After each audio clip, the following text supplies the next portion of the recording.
Fala galera do YouTube, estamos começando a 4ª edição do nosso vídeo tutorial sobre como fazer um jogo da velha para o Android. Na última aula nós definimos o que vai ocorrer quando clicar em cada botão, então vamos lá. A gente clicou aqui, veio uma bolinha, se nós clicarmos novamente vai ter que vir um X. Se nós clicarmos novamente vem uma bolinha, se nós clicarmos de novo vem um X. Como nós fizemos isso? Nós definimos a variável lastPlay. Nós inicializamos a variável lastPlay com x, e quando a gente executa a função clique quadrado, a gente verifica. Se lastPlay for igual a x, então seta o texto do botão como bola. Do contrário, seta o texto do botão como x. Como que a gente chama essa função clique quadrado? A gente definiu aqui no arquivo XML, res.layout main.xml, a gente definiu os gerenciadores de layout e dentro a gente definiu no evento onClick dos botões, que é para executar o método clique quadrado. Então, ou seja, quando clicar em qualquer botão, vai ser executado o método clique quadrado. E quando for executado o método clique quadrado, a gente vai verificar se o último a jogar foi o x. Se foi o x, então o texto tem que ser bola. Se não foi bola, tem que ser o x. Esse lastPlay aqui, nós vamos setar ele de uma outra forma. A gente vai usar aqui o getLastPlay. O lastPlay eu criei o getter e o setter dele para facilitar a programação. Então a gente verifica se o getLastPlay for x, então vai bola, se do contrário vai x. Vamos aqui no nosso arquivo main.xml e vamos colocar um 10º botão que vai ser para começar o jogo. Então vamos pegar esse botão aqui, vamos arrastar, vamos dar 2 cliques em cima do botão, nós vamos definir a ID dele. Não vamos deixar assim ID, vamos dizer que a largura dele vai ser de 150 dp, a altura vai ser de 40 dp.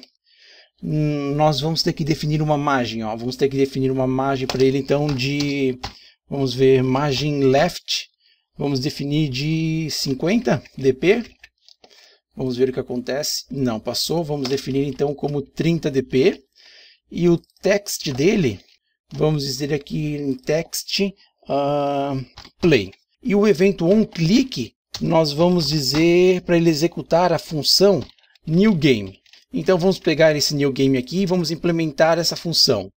Então, public void newGame vai receber um view. No método newGame a gente tem que limpar o texto de todos os botões. Ou seja, quando alguém clicar no botão play, a gente tem que limpar o texto que estiver em todos os botões. Então nós vamos vir aqui no nosso método newGame e nós vamos criar um looping. Então esse looping ele vai percorrer todos os botões e vai setar o texto dele como vazio. Agora a gente vai conseguir entender por que nós não definimos o nome, nós definimos uma tag. Então vamos lá, for int i for igual a 1, i recebe 1, e menor ou igual a 9, recebe mais 1. Aqui dentro a gente vai verificar if get quadrado i for diferente de null, então get quadrado i ponto set text vazio. Então o que a gente está dizendo? A gente está mandando executar 9 vezes esse bloco e verificar. O botão 1 é diferente de null? Se sim, então define o texto dele como vazio. Depois a gente vem, o botão 2 é diferente de null? Se sim, então defina o texto dele como vazio. A gente percorre os 9 botões através desse looping. Se nós tivéssemos definido uma ID para cada botão, por exemplo aqui, a gente tivesse vindo aqui e dito que esse botão aqui, a ID dele vai ser quadrado 1, aqui nós temos que colocar arroba mais ID quadrado 1. Então o que aconteceria? Nós teríamos que pegar cada botão, find view by ID, r.id, quadrado 1, aqui a gente tem que dizer que é um botão, ponto, set text button, aqui tem que dar o cast nele, então set text igual a vazio. Então nós teríamos que fazer isso para cada quadrado. O que acontece? Com o looping nós passamos pelos 9 quadrados, ou seja, pelos 9 botões, utilizando somente 3 linhas de código, senão nós teríamos que utilizar 9 linhas de código, sem contar que o código fica muito mais legível. Então tá, então o método newGame foi definido, vamos ver se ele está funcionando, vamos mandar executar. Então aqui está o nosso jogo da velha, vamos clicar, veio bolinha, veio X, então quando eu apertar em play, tem que limpar todos os campos. Apertei em play, tá aí, ó, limpou todos os campos. Outra coisa que nós temos que fazer é que esses botões eles precisam vir desabilitados. Antes de apertar no play, o jogador não pode chegar aqui e começar a jogar. Primeiro ele tem que apertar no play, para que daí então ele comece a jogar. Então nós vamos utilizar um método parecido com esse newGame, só que nós vamos dizer agora, a gente vai setar a propriedade enable, ativado ou desativado.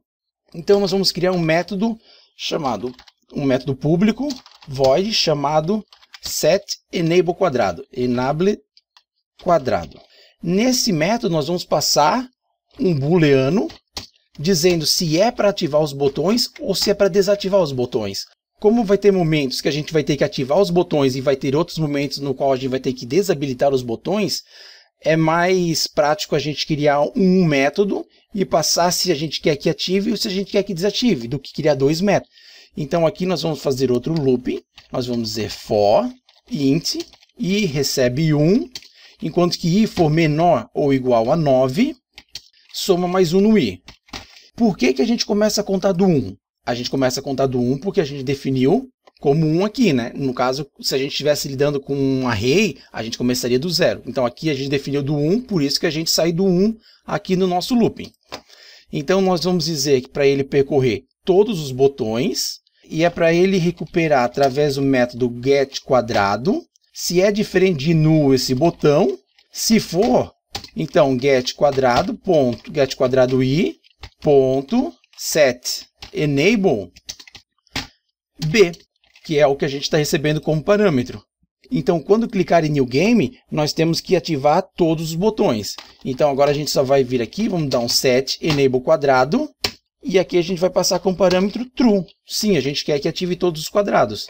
Por padrão, nós vamos mandar todos os nossos quadrados, todos os nossos botões desabilitados. Então vamos vir aqui no main.xml e vamos definir enable false. Desabilitado, desabilitado, desabilitado. Ou seja, vamos desabilitar todos os botões. Eu só vou dando Ctrl V aqui, ó, rapidamente. Ficou no de cima. Então, agora eu vou dar um Ctrl A, Ctrl I, que ele já organiza até o arquivo XML. Assim, primeiro ele coloca o id, depois o height, depois o enable, onClick e tag. Ele já define até os atributos da nossa tag. Então, vamos voltar para o main.java. Aqui nós definimos o setEnable. Vamos mandar executar. Agora a gente vai ver que quando o aplicativo começar, a gente não consegue jogar enquanto não apertar no botão play. Ó, quando nós tentamos jogar agora, não tem como. Primeiro nós temos que apertar no play. E agora sim, a gente consegue jogar. É isso aí, pessoal. Por essa aula é isso. Na próxima aula nós damos continuidade no nosso jogo da velha para Android. Se gostou da aula, dá um curtir, compartilha com os amigos. Te vejo na próxima aula. Obrigado e até mais.